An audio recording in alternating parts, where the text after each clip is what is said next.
method of business would persist until the formation of the National Wrestling Alliance in 1948. The NWA as a central governing body, with its singular, undisputed world champion, would be absolute and undeniable. This control, combined with the expansion of the interstate highway system, and the inevitable popularity and availability of regional television, would usher in an era of wrestling that was defined by what would come to be known as the territory system.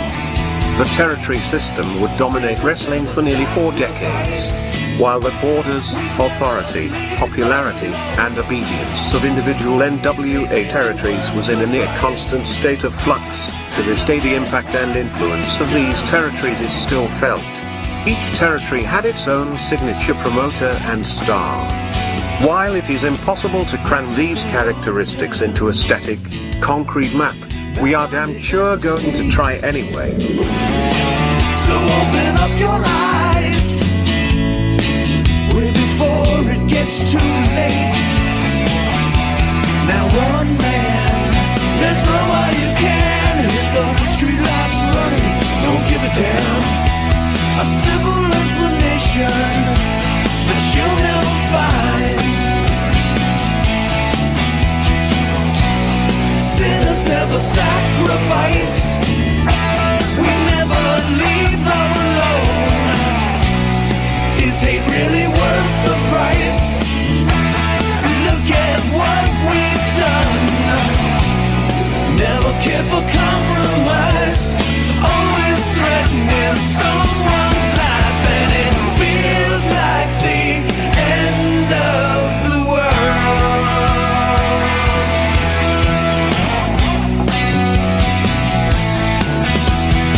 All right, welcome to episode 11 of This Week in Pro Wrestling, hosted by Mike Monty and Jimmy Farrow. This is our little sister publication of... Little sister. Right? Okay, yeah. A little brother. Yeah, all right, fine. Yeah. And people seem to enjoy it, where it's just pure wrestling talk. How where wholesome. It's so exciting. I know you love wrestling talk. Oh, it's You'd incredible. rather. I'm sure that you also love talking about, like, deer that have been shot. Yes. And what other weirdness do we have? There's for you? weirdness wherever we turn. Yeah, wherever Life you is turn. full of weirdness. It is. It is weird. All right, man. So we'll open this up. So last week was a good week for wrestling. You had Extreme Rules. Mm-hmm. We had AEW on Wednesday night. Mm-hmm. You got Rampage on tonight. You got SmackDown Draft on tonight, which we'll cover. Okay. But real quick, AEW's battle with the WWE heats up as Dynamite gains momentum. September looked like most of the competitive month for pro wrestling in the U.S. in decades. It's even more continuous than more expected. The biggest battle is the cable ratings in the 18 to 49-year-old demographic, which we're out. I know you hate when I talk Speak for yourself. I'm in denial. Next. the one that ad rates are based on. So that makes sense, right? 18 to 49. You know what? Wait a minute. 18 to 49 is where ads are driven at, and after you're over 49, what, you become useless and you don't have money? Well, let's talk reality here. Yeah, please. As I started to approach 50, I remember all of a sudden emails and advertisements that were being sent my way on the internet were about retiring. Really? And getting a cemetery plot. And it's very important to have life insurance. Very good. Oh, look, eat the right food so you hang around for a few more years. I started getting that treatment, and I thought to myself, I'm not old yet. What the hell are you sending me this shit for? So, yeah. So basically, we know what we know now, that we don't matter.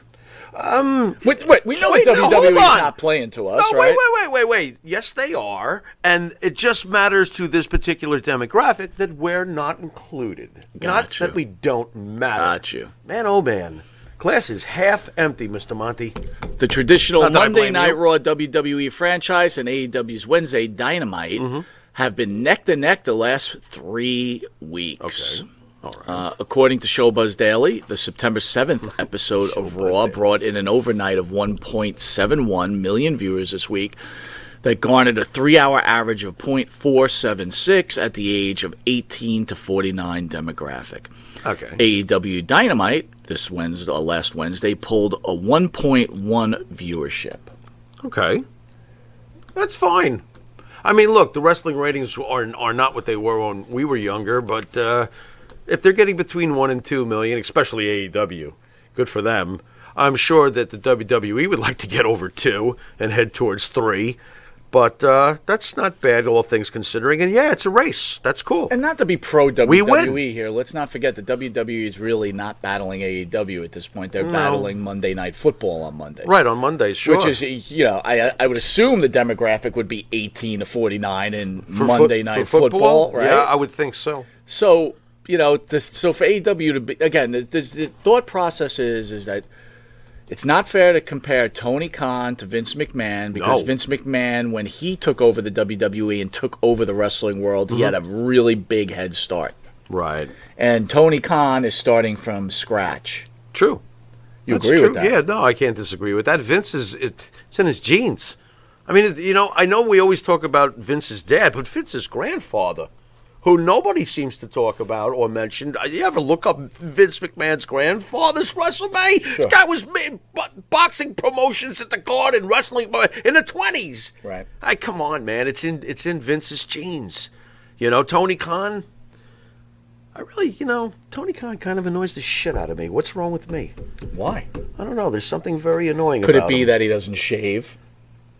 You did mention that. Could it be that he doesn't comb his hair? Yeah. Yeah. He annoys the shit out of me, too, dude. Yeah, what? Okay, so I'm not alone in this. All right, I feel better now. Is that the reason? Yeah, it's one of the reasons. I think there's something slightly fraudulent about him. He tries to come across as so wrestling, poly, purebred, wholesome, and I say bullshit.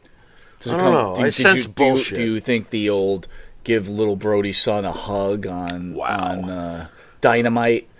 One of the stupid, the anti-Vince McMahon maneuver of Tony Khan. I'll say this, and I will stand by this. Sure. I feel like, and it is horrible that Brody Lee passed away. Brody Lee, to me, first and foremost in my memories, is Luke Harper. He should be remembered as Luke Harper. He earned that over those years. What an amazing WWE run Luke Harper had for years. The Wyatt Family versus The Shield was some of the best Monday Night Raws ever. Those were great. And the whole Daniel Bryan thing was going on at the same time or around the same time and stuff. That was fantastic. Luke Harper will wind up one day, most likely, if I do know the way the McMahons think, with the Wyatt family. I would not be surprised if the three of them were put in to the Hall of Fame as the three for what they were. You mean in the Fugazi Hall of Fame that, that Phil building, Brooks said that he doesn't really care to be part of? Phil Brooks. Who's that? Oh, yeah, the that skinny guy with all the tattoos? The guy who with was the Pepsi trashing Terry. Yes. I know who you're talking about. Phil. Yeah. Well, let him trash it. And who said it too? They were like that. I think it was one of our guests. It was Rob Van Dam. There you go. It was RVD. It was like, well, those who aren't in it don't exactly. They need to make up some reasons why they're not it, why it's not good enough, and all this other stuff. So, I mean, if I was a pro wrestler, that would be like, and I'm retired, that would be probably one of the biggest honors you could get. Whether they have a building or not, it doesn't, Again, we would love the fact if they did have a Hall of Fame museum, that would be fantastic. You know what? Honestly, though, even with there not being a building, to me, it's the biggest honor you can receive after your wrestling career. Absolutely. To me. Agreed. If you're selected to the WWE Hall of Fame, you have really been given, to me, the equivalent of the MLB Hall of Fame. Very good. That's how I see that. So back to Brody Lee. Yeah. Oh, my point being, of course, is that I get a little annoyed when I see how much they, and it's not wrong to dedicate things to Brody Lee afterwards, but I feel like AEW is almost like, well, he was our guy. No, he wasn't. He was Vince's guy for a very, very, very long time, and he was with you guys for a matter of months. And I just feel like that gets skewed a little bit. And I am talking from a wrestling purist. I'm not talking from a WWE mark or an AEW mark. I am talking the facts. The facts are Luke Harper spent his entire career, basically, except for those last few months in AEW. This is a WWE legend. You can stand on the mountaintop and praise him, as you should. He was great. But I feel like, hey, guys, that's really not yours. It reminds me of when Wade Boggs, because there is a tie-in here, and the Hall of Fame. When Wade Boggs was selected for the Hall of Fame, he told the Hall of Fame committee, I want to wear a Tampa Bay Devil Rays cap. And the Hall of Fame looked at the back of his baseball card and saw that Wade Boggs was a Boston Red Sox for over a decade, and there was a Yankee who won a ring for half a decade, and he played for Tampa for 2 years. And what ended up happening? What happened was that they decided, they passed a rule that the player can no longer select his own logo. That doesn't seem fair. Well, that would have been ridiculous if Wade Boggs had been allowed to go into the Hall of Fame with a Tampa Bay. Right, you can't have it. You can't have it. You know, again, that's you Wade. You can't have it. Not to make it a baseball conversation, but that's you know? Wade Boggs just being an asshole.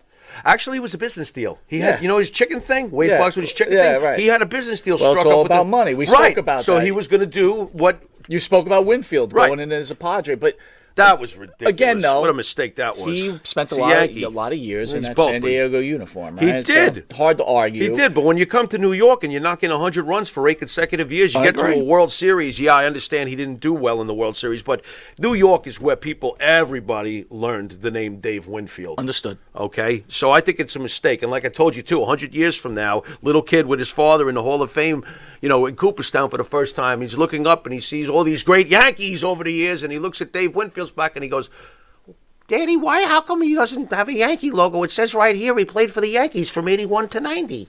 Well, he didn't like the owner. Well, what are you doing? Put the logo on your cap, It's funny, you kind of drew out a script there, and I was just thinking to myself, because I was envisioning the kid doing your thing, and I was thinking, how great would it be to have an actual pro wrestling hall? And I'm not talking about that Fugazi one in upstate New York. I understand. There's a bunch all over the United States. There's this Hall of Fame, that Hall of Fame. I'm talking about a real Hall of Fame where a kid comes in as a giant picture of Triple H. Right. With his crown on. Sure. Covering half the wall. Sure. For me, I would go. That's great. I would go. Yeah. No matter what state it was put in. Absolutely. They should do it. Back to Khan. Yeah. Khan, to me, has become one of the ultimate spin doctors. He has a great tendency to be not a tendency, but a strength, to spin doctor every situation. Like you said, Brody Lee wasn't really part of that family. He wrestled there for 2 months. Right. It's great you tribute to him, but you act like he's in the AEW family. Right. Well, he is taking care of Brody Lee's family. I'll give him props for plenty of things. There's no doubt about that. But I just feel like I just wanted to make it clear. Yeah, but that's a part of the spin doctoring of the whole thing. Yeah. Hugging the kid. Yeah. You know what I mean? It doesn't change his resume, though. To me, he's WWF. Do you think that Vince McMahon, probably for Luke all Harper. the things he's done, did he drag these former wrestlers or these poor children that have this childhood cancer? Does he drag them onto the WWE Monday Night Raw and SmackDown and hug them in the middle of the ring? Does that even go on? I don't think Vince hugs anybody. No, but you get my point, right? It's to me. It's I got you. I got what you're saying. You feel like he's. It's egregious. Yeah. It's egregious, and it's egregious nonsense. Yeah. Well, all right. Yeah, Tony Khan. What's he going to do when Dad gets mad at the bank account? More importantly, exactly. Or what is he going to do when you're out of surprises? Because eventually you'll be out of surprises. So you are now okay. We've mentioned this before. We got Punk. You grow up and now. you eat cake, and you eat cake, and you eat cake, and you eat cake, and you eat cake, and when you can't have cake anymore, also you get angry. And you get mad, right? You know those Snickers commercials, right? Hangry, I'm hangry. Okay. You keep giving every show. Who else is coming over? Who else is coming over? Right. Eventually, when you have to just live on the roster that you have, bye-bye. You know what I do like, though? You know how they might be able to at least survive? There is some good writing going on. There is. No, it's good wrestling. And if you write well, whoever your roster is, with that kind of exposure on that network, if you write well, at least you're going to have but dude, a chance. I'm going to tell you what. You even say it. I say it. Every wrestling fan says it. When the WWE does a pay-per-view and there's no surprises in it, they go, oh, it wasn't good. Right. Why was WrestleMania, not WrestleMania, SummerSlam so good? Because you had a million surprises. Oh, my God. That's what everybody's looking for now. Yeah. It's the instant gratification of the surprise. And that's why you see this up and down AEW rating, right? Yeah. At least you can say Raw is flat most of the time, right? It's pretty flat. Yeah, it's pretty much the same. Again, it goes up. Oh, the lowest rated one, whatever. You know, again, TV is not as important as it used to be. That's clear, okay? What AEW should be happy about, though, is that, remember in the beginning it was like in the sevens, the ratings, 700,000, 750,000. Now they're hanging around a million now. They just gotta be brought happy. in CM Punk. You just brought in You better Bryan be around Danielson. a million, yeah. You know, you're bringing in the bigger names in pro wrestling, Sure. whether they're over the hill or not. Right, now they are the bigger names in pro wrestling. They still are, and they've earned that. All right, Extreme Rules was last weekend. What was your favorite match of Extreme Rules? Did I mention that? I think I did mention it to you. Wasn't it the tag team match? I freaking loved. Wasn't that what the Profits and the Usos or something like that? That was freaking great. I thought that was the best match. What the hell do I know? Why? What did you like out of it? I thought it was okay pay-per-view. Oh, wait a minute. Hold on. Wasn't that with the dumbest ending in the history of ever? Well, the demon goes up to the top rope. Wasn't that the wait a minute? Honestly, I didn't know if that was real or not. Oh, come on now. But then you pointed out that... I'm watching this live, and he gets to the top rope, and I say to myself, boy, oh boy, he sure seems to be hanging around up there a long time. It's almost as if he's waiting for something, and the ring rope snapped. And here's the best part, the indestructible, mystical, demonic force, the demon. Well, he hurt his little leg when he fell down. Oh, my little leg. Oh, 1, 2, 3. Who wrote that? You blow. You're fired. That was absolutely horrible. I think it was Dewey Foley. Was it again with Dewey? Dewey Foley. Oh my! When is Mick going to make that video? Chance. They gave him a chance. When is Mick going to make that video? Make the video. Fire My Son, Please by Mick Foley. Oh, Dewey go poo poo. And you think he puts his teeth in his mouth for that video about his son? Probably not, right? Wow. All right, Wednesday night, shocking to me, and I got to tell you, a lot of people liked it. I wasn't happy with it. Sammy Guevara defeated your boy. Wait a second. Hold on a second. Wait a minute. When have I ever said anything positive about him yet? When did he become my boy? Miro? Oh, my boy Miro. I never say anything positive about Miro. So he defeated your boy Miro, who did a very good job wrestling Guevara's style, I have to say. Right. But that being said, you build this all-time monster who loses to the 180-pound Sammy Guevara. Do you remember why I didn't like Miro? Do you remember what I said? No. I said I can't buy into Miro. Rusev, before he got ruined later on, when he was fighting Cena and coming out with the Tank and Lana at WrestleMania, that I could buy into. There was something about Miro that I felt was missing. And I thought to myself, this is not going to sustain itself with the bookers. Never mind what the fans think, because at the end of the day, the fans always get overridden by the guy with the pen in the back. Sure. You know, I mean, it's not the fans' fault. We get to suffer all the time together with these guys in the back. But I knew he's not Goldberg. Back in the day, he's not going to get that kind of push. Someone's going to beat him, and the way wrestling is today, and especially the AEW roster, somebody who does flip-flops and is skinny is going to beat him. I'm telling you, I was thinking it. And there it was. And I thought to myself, wow, the people who love Miro must be pissed, because they must be confused with that booking. Like you said, he's a steamroller, and he's losing to Sammy. But number two, something happened a while back with me watching Sammy Guevara, where it turned for me, and not in a wow, I'm a fan of Sammy, just as an observer who's been watching characters grow and develop for decades. I thought to myself, man, Sammy's getting good. He's getting really good at what he does. Holy crap, this guy is going to do well in this business. So when I heard last week that Sammy was going to fight Miro, I thought to myself, well, he's winning. He's winning a belt, and he did win the belt, and it made sense. Because I think that in the long run, Sammy Guevara is the guy that's going to be pushed, in that company for years and way longer than Miro. That's just my opinion. Understood. And Jericho personally loves him too. He's handpicked. My whole thing is, you know what? When Rusev started in the WWE, he was this indestructible monster who eventually became destructible. Very. Okay, but it took a while. Yeah, it did. This has been fairly quick. It's Well, let's like- see what happens now, because it's a loss, and it's a big loss. But let's see what happens if they continue to slide him downhill. Then yes, it will be the same. Or do you think there's a possibility Lana comes in and kind of straightens him out, kind of almost like the there's- carrying cross type of setup Look, type of deal? you and I both agree on this. Lana and Rusev together is gold. Right. Gold. So I would bring her back, but I would also make sure that if your intention is to give Sammy a brief rub with the belt and restore Miro, you better get him back, killing him fairly soon and taking that belt back and not losing again for months. Yeah. If you want to keep that at least somewhat intact. All right, I need your weigh in just real quick. Weigh in. Charlotte Flair Yeah. against Alexa Bliss. Thoughts on that match and thoughts about the gimmick on destroying Lily. Match fine. Charlotte is Charlotte. I enjoy watching Charlotte. I could watch Charlotte peel a banana, and I'd be like, "Wow, did you see the way she peeled that banana?" That's pretty funny. You know what I mean? Right. And as far as what Alexa's gimmick? Yes, getting destroyed. Well, I love the fact that the doll got destroyed. I thought that was fantastic. I hate that fucking doll, but that's me. You love that doll. I love that doll. Did you buy one yet off the? Not yet. Why not? I figured you'd torture me. We'll put with it right here. Yeah, but now the doll is destroyed. You missed the moment. They still got other Lily dolls to buy. Oh, that's Only for $39.99. That's great. As far $39.99 for a Lily doll. $39.99. For a Lily doll. Yeah, I'd rather have Monty and the Pharaoh sunglasses.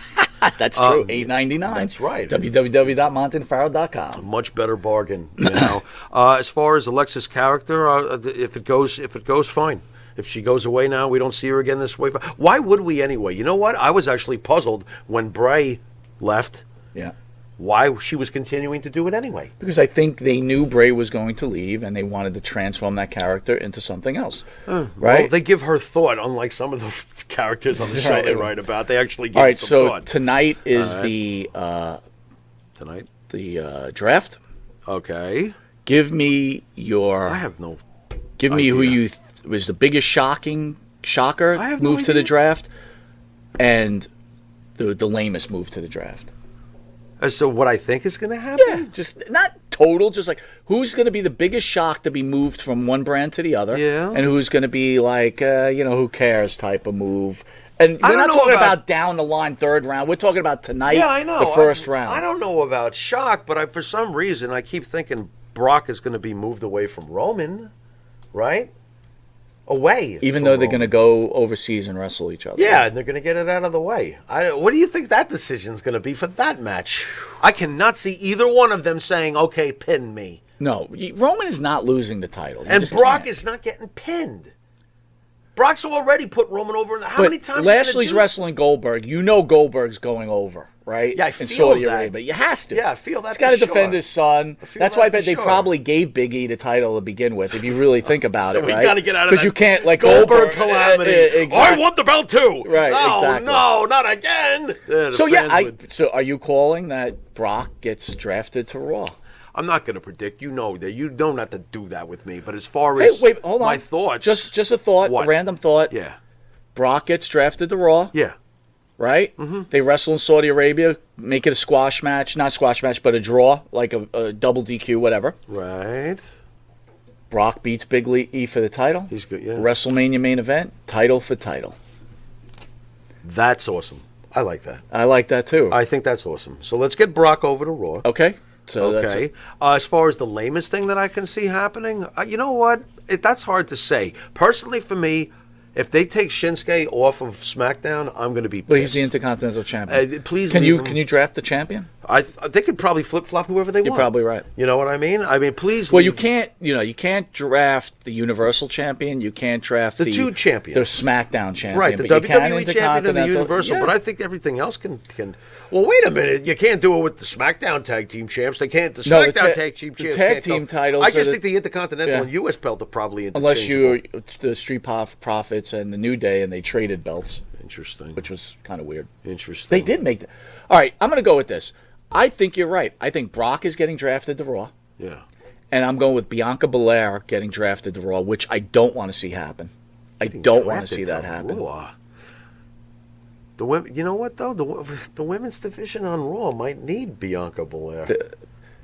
And what's the possibilities that Sasha gets drafted? Here's a strange question. There's the wild card right there. Do you think?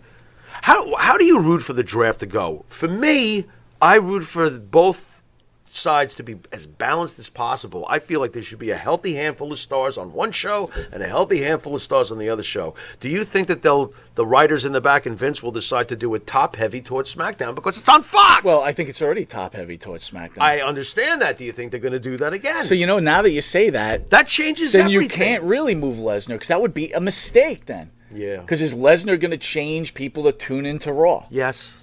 He'll add another $250,000 to $500,000, I believe. But he was a Raw champion forever, right? And yeah, but Raw needs more Lesnars. They need it. Raw. You know what? Now that you say that, what makes sense? This is what I say. The shocking things that are going to happen. I think Belair is going to go, which Belair goes because Flair needs someone to wrestle, and I'm going to say Edge gets drafted to Raw.